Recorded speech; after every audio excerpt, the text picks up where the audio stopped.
finally procedure na tayo mga kabis. Ito na ang wax atong pagpakintad. Ayan. So tawag ito sa ating take buffer na gwapo, si Orlan. Ayan. So door pin no idol, mga kinta na kayo mga idol. Pwede kuhaan din sa ang ninginita kuhaan na sa mayari tag-iya. So anang final na naman ning procedure.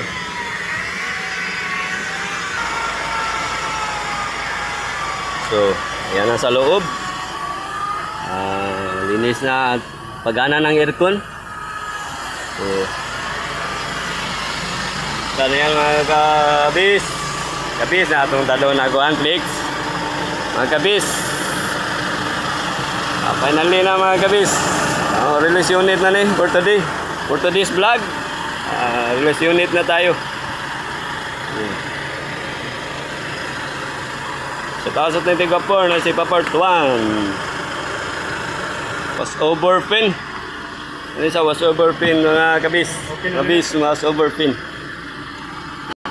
Was over pin. Ano was over pin? Ano was over pin mga kabiso. Sobrang kinta natin was over pin. Ano na yung ano? Yan mga kaidolo. Ating tig copper na si part 1 sa final procedure natin, wax. Yan para ma-release unit na for today's vlog mga kabis.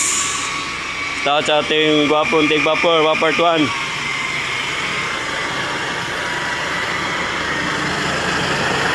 Para di tayo itong tanungin na sir, resonate na namin sir. Sir, oh. Follow you. Sa taon ni Idol Melchor. Oh. Release unit na may-ari. Oh. Kuha na sa may-ari. Ito lang sir, madali na to sir. Finally, wax naman lang.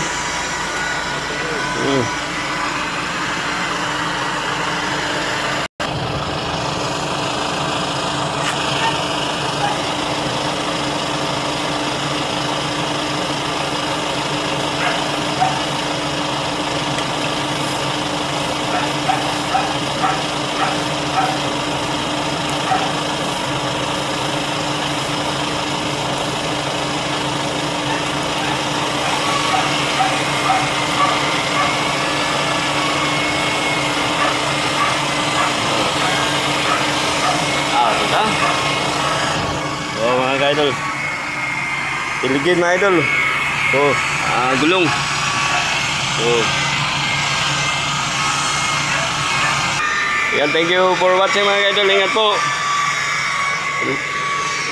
Usual mga idol, magdaan tayo sa timeline. Paki-like naman. Paki-share naman mga kabis. Or paki-follow para kayo ang the best. Yan, thanks for watching. Ingat.